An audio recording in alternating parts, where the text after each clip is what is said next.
कभी सोचा है कि अगर मशीनें इंसानों की तरह सोचने लग जाएं, तो हमारी दुनिया कैसी होगी?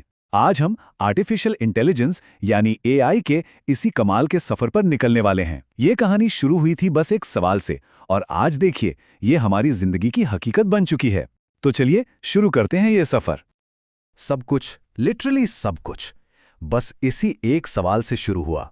साल 1950 में ब्रिटिश वैज्ञानिक एलन ट्यूरिंग ने यह सवाल पूछा था, और बस इसी एक सवाल ने आर्टिफिशियल इंटेलिजेंस की पूरी दुनिया की नींव रख दी। ये सिर्फ एक टेक्नोलॉजी का सवाल नहीं था, ये तो फिलॉसफी का, मतलब दर्शन का भी सवाल था। तो आइए जरा गहराई में उतरते हैं और देखते हैं कि 1950 के दशक का ये एक सीधा सा सवाल आज की इस एआई की दुनिया का आधार, उसकी नींव कैसे बना। अब सवाल तो पूछ लिया, पर इसका जवाब कैसे मिले? तो इसके लिए एलन ट्यूरिंग ने एक तरीका सुझाया, जो बाद में ट्यूरिंग टेस्ट के नाम से मशहूर हुआ। इसका मकसद आप समझिए बड़ा सीधा सा था, ये पता लगाना कि क्या कोई मशीन इंसानों से इतनी बेहतरीन तरीके से बात कर सकती है कि सामने वाले को पता ही ना चले कि वो एक इंसान से बात कर रहा है या मशीन से। चलिए अब इस आइडिया के 70 साल के इस इनक्रेडिबल सफर पर एक नजर डालते हैं।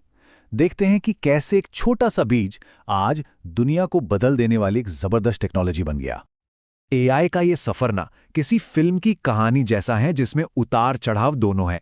50 के दशक में तो बड़ी उम्मीदों और उत्साह के साथ इसकी शुरुआत हुई, लेकिन 70 का दशक आते आते वो उम्मीदें पूरी नहीं हुई और सारी फंडिंग रुक गई।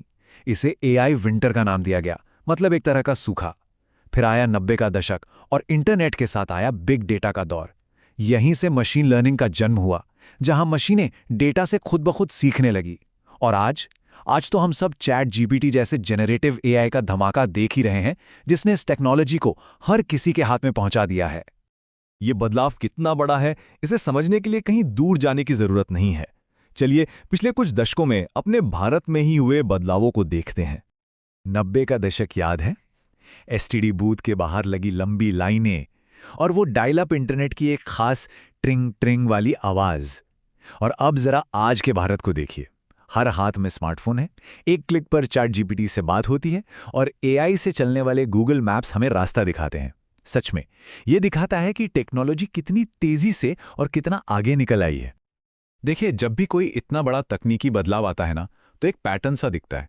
पहले डर लगता है, फिर धीरे धीरे हम उसे स्वीकार करते हैं और फिर उस पर भरोसा करने लगते हैं।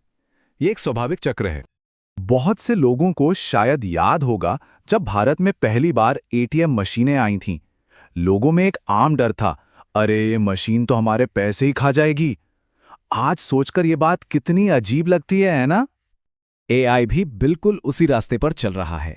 ये एक ऐसी चीज थी जो कुछ समय पहले तक लोगों में चिंता पैदा करती थी, लेकिन अब धीरे धीरे एक ऐसी टेक्नोलॉजी बन रही है जिस पर लोग भरोसा करना शुरू कर रहे हैं।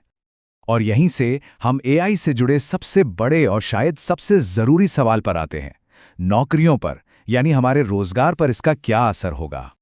सबसे बड़ा डर तो यही है कि एआई हमारी नौकरियां खत्म कर देगा।